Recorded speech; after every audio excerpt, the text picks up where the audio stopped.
It was supposed to be a day of laughter, sunshine, and harmless childhood adventure. 15 students from a small-town middle school in Montana boarded their bright yellow school bus on a crisp October morning in 1986. Teachers waved. Parents smiled. No one imagined it would be the last time they'd ever see those children again. The bus never made it to the field trip destination, a nearby historical mining town turned museum. By noon, when no calls came, and the museum staff reported the class never arrived, panic replaced routine. Helicopters flew overhead. Police and volunteers scoured the forests and mountain roads. For weeks, the story gripped the nation, but no trace of the bus, the driver, or the children was ever found. Until now. 39 years later, in the dry outskirts of Helena, construction crews breaking ground for a new housing development struck something hard beneath 6 feet of packed earth. What they unearthed stunned the entire town. A rusted, decomposed school bus shell, sealed in by time, roots, and soil. The vehicle's paint was barely recognizable, but one chilling detail remained: the faded words Pine Ridge School District etched on the side. Local authorities immediately cordoned off the area. Crime scene tape flapped in the hot wind. The discovery reopened wounds that never really healed. Families that had once grieved in silence were suddenly thrust back into the unknown. The question that haunted the town for decades roared back louder than ever. What happened to those 15 children? And more disturbingly, why was the bus buried? As forensic teams combed through the dirt and the remains, new questions emerge. Clues hidden beneath floorboards, initials carved into rusted metal, and something buried inside the bus that investigators refused to speak publicly about. Was it an accident someone tried to cover up, or something far more sinister? Tonight we'll uncover what's known so far and ask the questions that no one seems ready to answer. Because sometimes, the past doesn't stay buried. The news spread fast. By morning, satellite vans lined the once quiet neighborhood. Journalists stood behind caution tape, broadcasting live updates, while locals stood in silence, some clutching old photos, others staring in disbelief. For the families who never got closure, it was like a wound being ripped open. Among them stood Diane Miller, now in her 60s, with trembling hands wrapped around a decades-old class photo. Her daughter, Emily, had been just 12 years old when she vanished on that trip. Emily wore her favorite red jacket that day. Diane remembers because they argued about it over breakfast. It was too cold, she had said. She didn't listen. That memory never stopped haunting her. It's like someone hit rewind on the worst moment of my life, Diane whispered to reporters. Her voice cracked, but her eyes were steady. They were just kids. As investigators examined the deteriorated bus, odd details began to surface. The windows were blacked out from the inside. The emergency exit had been bolted shut. The driver's seat was empty. No bodies were found, yet. But what chilled everyone wasn't what they saw, it was what they felt. Inside the bus, beneath layers of rust and decayed fabric, they found something strange. A row of names carved into the back of one seat. 15 names, all the children who went missing. Below them, 3 words scratched in hurried, uneven lettering. We were here. Authorities couldn't explain it. The carving looked old, but why would the children write that? And what happened afterward? Back in 1986, rumors had swirled. Some said the driver had gone mad and taken the bus off-road into the mountains. Others whispered about a hidden road near the mining town, one not listed on any map. Some even believed the forest itself swallowed them whole. Montana folklore speaks of strange disappearances dating back to the 1800s, but none of those stories ever had proof, until now. Sheriff Nolan Graves, who had just started as a rookie deputy in '86, is leading the investigation. He remembers the original case all too well. I still have the missing posters in a drawer at home, he told the press. I never stopped thinking about them. Now, as forensic teams continue their careful excavation, more chilling discoveries are being made. A child's shoe, a melted cassette tape, and something recently found near the front of the bus, a torn notebook page with what looks like a map, a hand-drawn one, leading somewhere. But where? And why would a group of kids draw a map inside a buried bus? Something doesn't add up, And the deeper they dig, both into the earth and the past, the darker this story becomes. Sheriff Nolan Graves stared at the torn notebook page under the evidence tent, his brow furrowed. The drawing was crude, shaky lines, trees, a circle labeled cave, but it was unmistakably intentional. Something, or someone, wanted to be found. But Graves couldn't shake the sense that they were walking into a trap, one laid decades ago. Back at the edge of the dig site, Diane Miller sat inside her car, clutching Emily's school diary in her lap. She hadn't opened it in years. The last entry was dated the night before the trip. "We're going to Iron Creek tomorrow. Mrs. Delaney said there's an old mine shaft. I hope it's spooky. Maybe we'll see a ghost." Diane slammed it shut. A ghost. She almost laughed. Almost. But grief has a strange way of turning superstition into possibility. Meanwhile, media pressure was boiling over. News anchors speculated wildly, fueling online forums and conspiracy threads. One post went viral. 1986 wasn't the first time kids disappeared near Iron Creek. It happened in 1952 too. Look it up. The FBI quietly sent in 2 agents. Sheriff Graves wasn't thrilled, but he knew it was bigger than the county now. At the town library, Maya Reddick, a local high school senior and amateur historian, stumbled upon something odd while digitizing old newspapers. In an April 1952 article, a school bus en route to Iron Creek was rerouted due to a rock slide.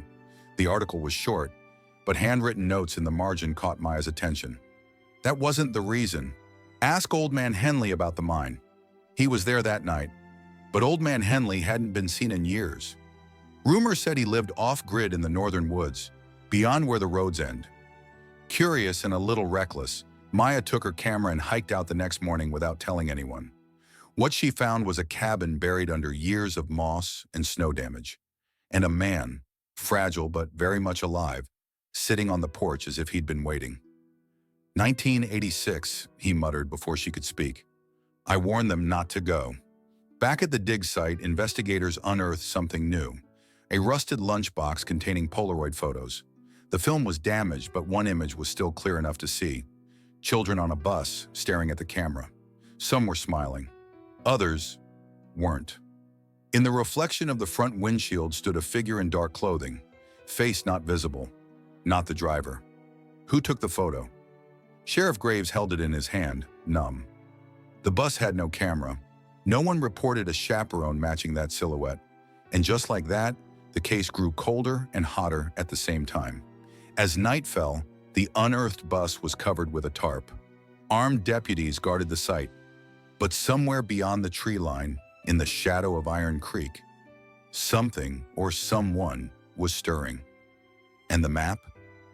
It might just be a guide to more than a cave. Maybe it's a grave. Sheriff Graves hadn't slept in nearly 48 hours.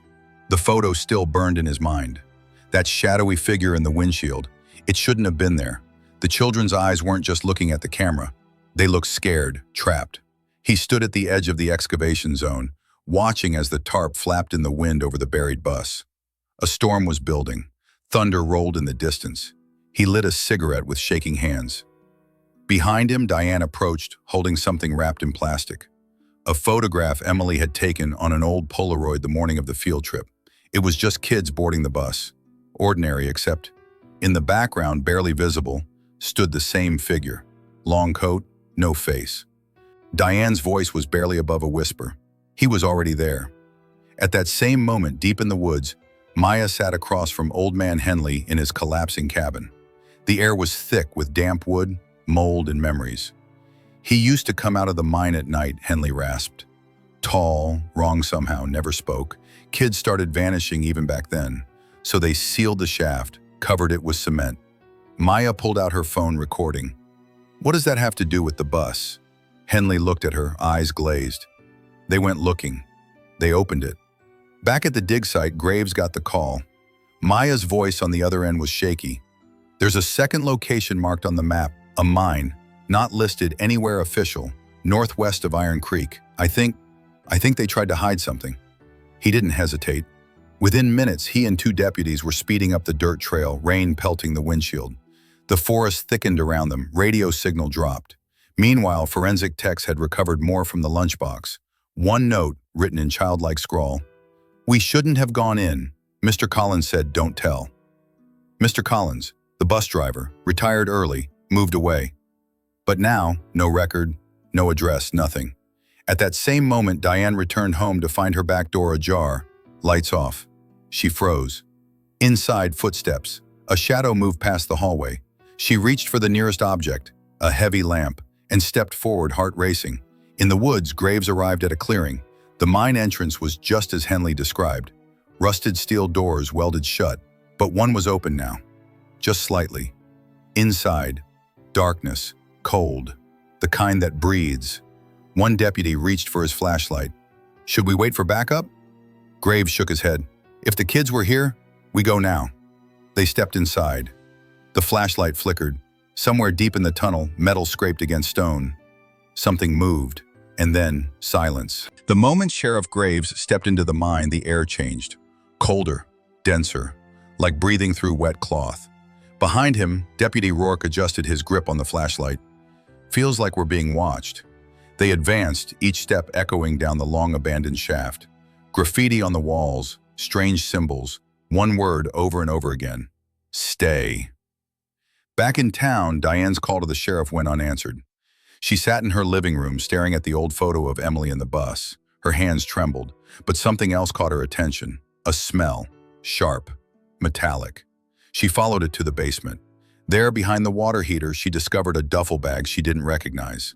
Inside, dozens of old photographs, Polaroids, children, sitting inside the bus, sleeping, crying. Some were dated, others not. The last one, Emily, tied to her seat, eyes wide in terror. Diane dropped the photo, her knees gave out, because in the background of every single photo was the same man, Sheriff Nolan Graves. Meanwhile, inside the mine, Graves led the way deeper into the darkness. The walls began to narrow, old beams creaked, water dripped steadily somewhere unseen. That's when they found it.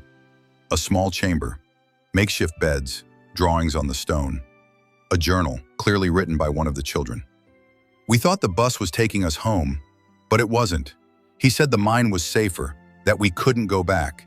He's not who he says he is." Rourke looked at Graves. "What the hell is this?" Graves didn't answer. Instead, he stepped backward toward the exit. "I told them to stay quiet," he said softly. "They were scared, but it was better than what waited outside."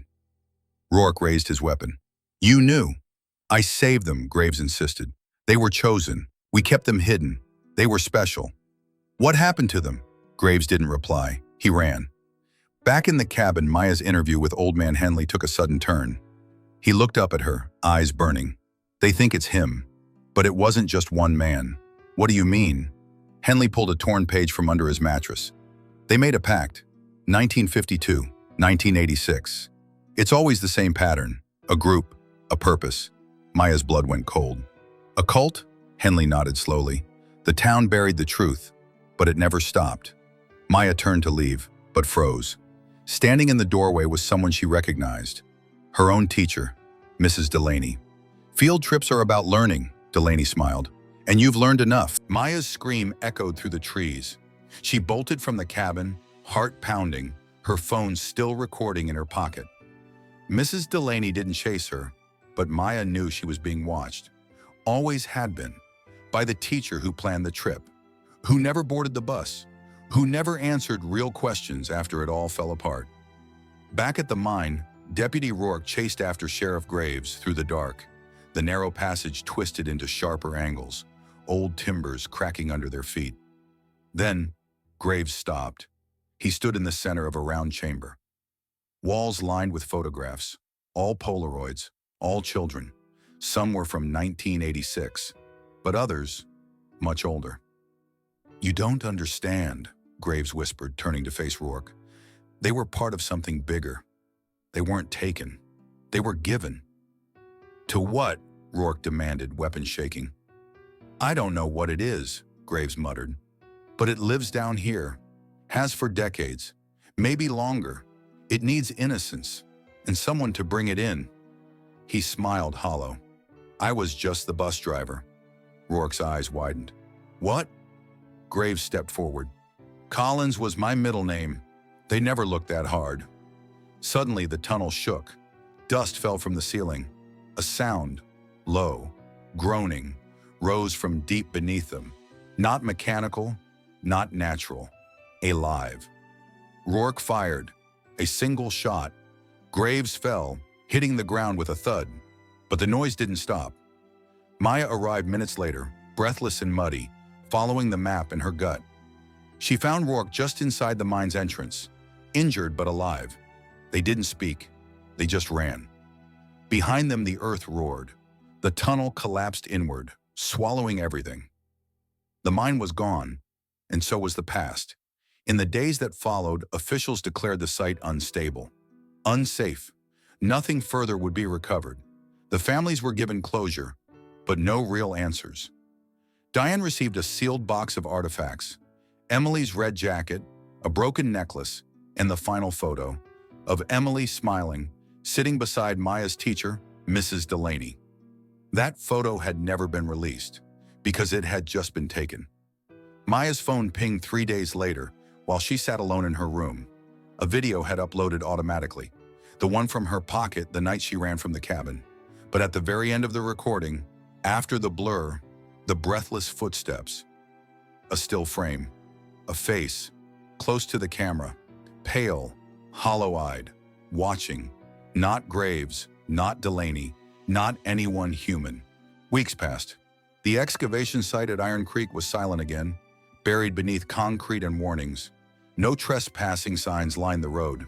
The mine was sealed for good, but the story had already escaped the earth, and it wasn't going back. The town of Pine Ridge moved on, at least on the surface. News vans packed up. Curious strangers stopped calling. But in every window, a candle still burned. For the 15 who vanished in 1986. For the questions that would never fully be answered. Diane Miller found peace in small things. She planted a row of red chrysanthemums outside the school, just beneath the new memorial stone. Every morning, she'd sit beside it and read aloud from Emily's old diary. A ritual, a tether to her daughter's voice. Closure, not from justice, but from finally being heard. Maya Reddick, now quieter, more watchful, spent her afternoons in the archive room she'd created. It had grown, dozens of files, photos, notes pinned with strings, but not for thrill, not for views, for truth, for memory, for protection. She received letters, sometimes anonymously, from people who'd lost others in strange, unexplainable ways. Some were hoaxes, some were clearly the cries of grief, but some felt real. And one day she opened a small brown envelope. Inside was a single photograph. It was old, 1952. Children boarding a bus. Behind them, the same shadowy figure. Maya didn't flinch. She added it to the wall, just under a label that read, "Unresolved, but never forgotten." Back in the forest, a pair of hikers reported hearing whispers near the collapsed mine. Authorities brushed it off as wind, but the hikers never returned to that trail. Some mysteries end, others simply wait. Stories don't just live in the past. They live in the people who carry them, who listen, who remember. Call to action. If this story stayed with you, don't let it end here. Comment your thoughts below. Share it. Start a conversation. Because silence is where shadows grow, and sometimes just being willing to listen is how we keep the darkness from returning.